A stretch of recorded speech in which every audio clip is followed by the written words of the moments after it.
That is the most basic setup.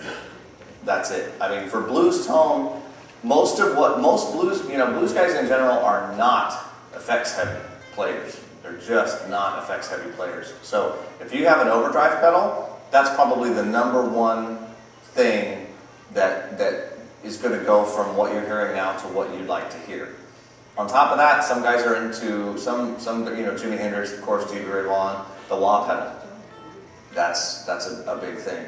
Now, some people like the sound of reverb coming out of the amplifier. Some people have reverb built into the amplifier, some people don't. I don't happen to play with reverb coming out of my amplifier. Reverb is basically a room simulation. It emulates the sound of being in a hall like this and having that echo and stuff. And as you crank it up even more and more and more, it sort of gets into the surf type of sound where it's got that kind of washed out sound. I don't happen to care for that sound, so I don't use it. And I don't use reverb on my tone when I play live because it doesn't cut through the mix as well. As you add effects to the sound, it tends to blend in more with everything else that's going on around. So I've actually stripped down a lot. I pretty much use nothing but overdrive most of the time. However, if you like the sound of reverb and you pretty much always play in your bedroom and you kind of want to have a little bit more of that playing in an arena sound, a reverb might be a good place to go. Overdrive pedal versus the fat switch on your Blues Junior? The fat switch on your Blues Junior is going to make that amp a lot louder. So it's not nothing with the overdrive pedal? No. The fat switch basically takes all the mid-range on a Blues Junior and just really boosts up the mid-range, which just makes it louder and more aggressive sounding in general. It will break up more as you turn up the volume, but if you have to play at a comfortable level in a bedroom, for example, you're probably going to need a pedal to get enough overdrive out of that to really be useful. If I can take it out on a gig on a stage and dime it, turn it up really loud and let the amp do the overdriving, that's cool. But most people can't do that. I couldn't even do that at most gigs. I couldn't even turn that up. Yeah. Any other questions? Yeah. The same question. I have a blues reissue, and it's got a drive channel. Yeah, some amps are gonna have a drive channel built in. That versus the pedal. There's only really one reason to use a pedal instead of the overdrive channel on the amp, and that is if you want to run other effects. Although your amp may have an effects loop, and if it does, then you would want to use it if you were going to use a reverb or a delay or something like that. The thing that happens when you run effects into an amp that's already overdriven is the effects tend to get kind of mushy, and depending on the amount of overdrive, it's not an absolute, but probably if you're gonna use the amp reverb, then just use the drive channel in the amp and you're good, totally fine. If you want to be able to have delays and chorusing or whatever else, you're probably going to want to go to a pedal. And the idea of using a multi-effects. A multi-effects box? To individual pedals. As long as you're happy with the sound of the effects in the multi-effects box, they're a great way to go because they're inexpensive. I have a Boss GT8, I have a Line 6 M13, and I've tried out most everything that exists. In my case, what I find is that while they have a lot of good sounds in them, they don't have the exact sound I'm looking for. But I'm in a place in life where I'm very specific about what I want to hear. So when you're at the point where you're still experimenting and you're still learning about the different sounds, something like a Boss GT100 or a Line 6 M13 is a phenomenal way to get in and try out. Actually, they have the M9 and the M5 now. You can get like the little M5 by Line 6 that's got 468 pedals modeled inside of it, and you can try so many different sounds, and it's like $200, for this one little box, and you can just turn that knob and just listen and go, oh, that's what phasers do. Oh, that's what an auto wah does. Oh, that's what a fuzz pedal does. Oh, that's what a tube screamer sounds like. And you can go through them all, and then you kind of learn, oh, that's kind of a cool sound. I dig that. And then down the road when you're thinking, okay, I want an overdrive that sounds kind of like the tube zone patch on the Line 6, but let's go ahead and get the right the exact thing, you know, the real thing. And you know, oh, I kind of dig rat pedals. Let's go find a rat pedal. I think that's really more my sound. You know, you can just experiment. It's really cool that way. Lunch is going to be at 12:15. At 12:15. Perfect. That's good because that gives me 15 more minutes to talk. Go ahead, Mike. Back to reverb. If you're playing outside, you're more or less likely to use reverb. If he says if I'm playing outside, am I more or less likely to use reverb? In my case, it doesn't make any difference. I'm not going to use reverb no matter where I am. However, if I was at an outdoor venue, I think I would be more inclined to use it because I'm not in a room and I'm not hearing reverb from anywhere else. Did you have a question? I did. I noticed you have the whammy bar on there. What does that come into play? Whenever I want. Whenever I want. Okay. I can do fun. You know, I don't use it a lot, obviously. I'm not one of those guys. Yeah, I'm not one of those kind of players. But I occasionally, you know, it's the Stevie thing.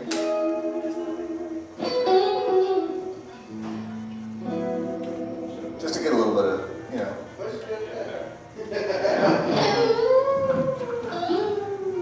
Yeah. If you guys. Yeah, you know, this another guy like that is Scott Henderson. I don't know if you ever hear him, but he'll like do all kind of, you know, kind of crazy. And he got it from Jeff Beck. He'll be the first to admit it. He's really nice. Yeah. Don't forget Richie. Richie, that's right. Richie. You've mentioned tube screamers and overdrive. What's the difference between the two? Okay. He said, what's the difference between different overdrives?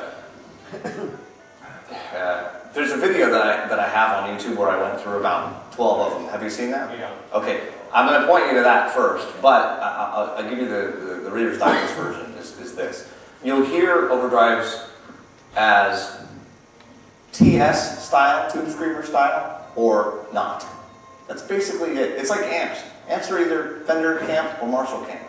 Almost every amp on the planet is one of those. It's sort of Fenderish or it's sort of Marshallish. That's just kind of the way it works. Tube screamers have a pronounced mid-range bump. They do that by attenuating the low end and the high end. So what's left over is all this mid-range. So guys like Steve Ray Vaughan, you know, with that really warm, really solid mid-range to the sound, that's a tube screamer. Okay. Blues drivers, full tone OCDs. Well, tube screamer style pedals. The Boss Super Overdrive, of course, the tube screamer. I have the MI Audio Blues Pro. The full tone, full drive 2 is a very cool tube screamer variant. The exotic AC booster. There's a subtle difference because the AC booster and the full drive and the Boss Super Overdrive are asymmetrical clipping as opposed to symmetrical clipping diodes in the tube screamer. I don't know if you want to get that crazy on it. I don't really hear the difference. I don't get it. I don't know. But those are all tube screamer variants. They're all going to have that kind of mid-range bump. Okay. The Boss Blues Driver, the full tone OCD, Zvex Box of Rock, they don't have that mid-range boost. It's a much flatter frequency response. What you're going to perceive that as is more highs and lows, more scooped out in the middle. It's not because there's less mids, it's because there's more highs and lows. Does that make sense? Yeah. So if you're playing and your tube screamer's on, and then you turn it off and the volume drops, what's the Okay, he said if he's playing with his tube screamer and then he turns the tube screamer off and the volume drops, what happened? And what happened is the level knob isn't set properly. So your level knob on your tube screamer is too high, so that when you kick it off, the sound's going away. Alex, you got a change? Yeah, about 5 minutes. Okay, cool. I saw in one of your videos you had your pedal board out, and you actually had like a Boss Overdrive and a Blue Screamer in series almost. Yeah. That's he asked about how I sometimes run pedals in series. I'll run more than one pedal at the same time. That's commonly called stacking, pedal stacking. And it is something that I do a lot. You know, as if one pedal alone doesn't give you enough options, you can run more than one at the same time. In general, for me, I have one overdrive pedal, for example, a blues driver, that's kind of the bass tone. So let's say I've got my blues driver on and I'm playing and I'm getting sort of my basic sound out of it. But a lead comes along and I want to kind of give it a little bit more overdrive and I want to give it a little bit more mid-range boost, just a little bit more push to cut through the mix. I'll turn on a tube screamer, so my guitar goes first into the tube screamer and then into the blues driver. So when I turn on the tube screamer and the blues driver, the tube screamer first takes the sound, boosts up the gain a little bit, and cuts off some of the lows and highs to give it that mid-range boost. Then it feeds it into the blues driver where it increases the gain even more. So by using the two together, I'm basically getting three sounds. I have both off, which is nothing. I have just the blues driver by itself, and then I have both the tube screamer and the blues driver on at the same time. But if the tube screamer cuts the highs and lows, then you run through the blues driver that doesn't. Right. Put it back. No, it can't put them back. Once they're gone, they're gone. So it's only adding overdrive. Once those highs and lows have been pulled out by the tube screamer, all the blues driver is seeing is mid-range. By pulling out the highs and the lows and accentuating the mid-range in that way, it cuts the band a little better. This is one of those things, it's almost like, alchemy, really. I mean, you can go on like the gearpage.net forum and all these different forums, and I mean, there's pages and pages and pages of guys saying, I've got this pedal, what stacks with it? I mean, you can, literally, I have spent days just hooking up my pedals in different combinations to see what happens. But when you stack them, you can still have the first one off and just hit the second. Yeah, yeah, absolutely. Gary? You mentioned all the blues driver and tube screamer. What about MXR? Like, is that you haven't mentioned that? That's a Which MXR? Because some MXRs are kind of a tube screamer variant. like GPOD. I think that's a tube screamer variant. I think it's very similar. I haven't played it, but I think it is. Hey, while we're getting deep in pedals, then your opinion on true bypass versus buffer?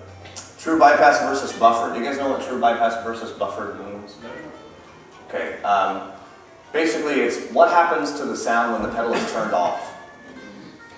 Boss and Ibanez and Digitech and many pedals, even though the pedal is off, your sound is still going through circuitry, and so that can still affect the sound, and it creates what we call a buffer. I don't want to get too into it, but I don't worry about it. That's the bottom line. You got to change state? Yes, please. Let's go ahead and change state then. I'll take this off. That'll make it good. You mentioned a fat pool on the blues junior. I don't blues junior know what that is. There's a little button on my Blues Junior up here that says fat. I don't know if every version of the Blues Junior has it, so if you have an older Blues Junior, maybe it doesn't. I got a pretty old one, mine has. Yours has it? Yeah, it's just a, Mine's 2 years old. it probably has it.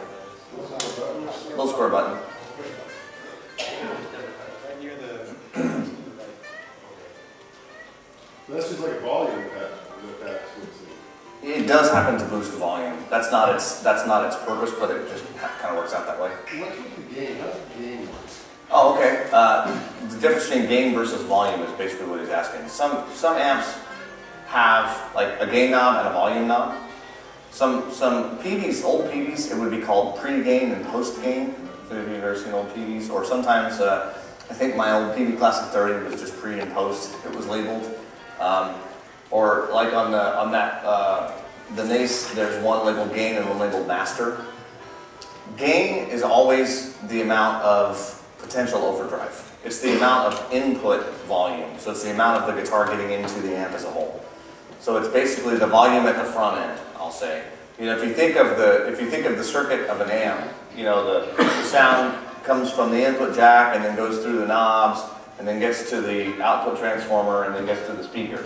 So if you think about sound traveling in that way, the pre or the gain is how much we're letting through at the beginning. Okay, so if you increase that amount as it goes through the tubes and stuff, it's going to create overdrive. If you decrease the gain, you're not likely to get overdrive. Okay, the masters, what are we doing at the output?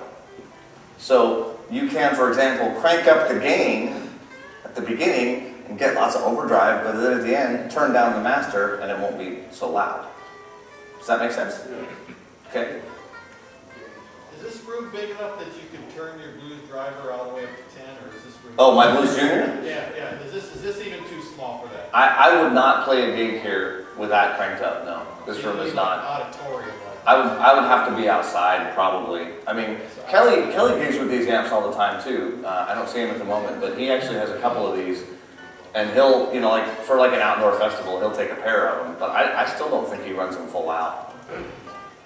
Any other questions? Yeah, Griff, as on delay pedals, right? I Mhm. have an MXR delay, and I like it. It kind of makes a wet sound.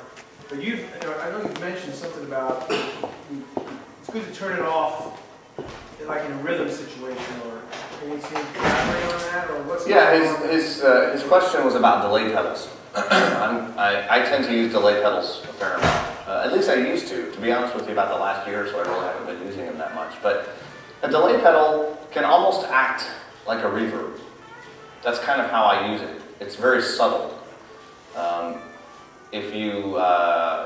I have a video on YouTube of me playing with a Blues Junior and showing how I use a delay pedal and stuff. So I'll refer you to the YouTube channel. But what I tend to do is while I'm playing rhythm parts, I don't have the delay on because I don't want to mess up the rhythm. I don't want the delay to be throwing stuff in there that doesn't belong.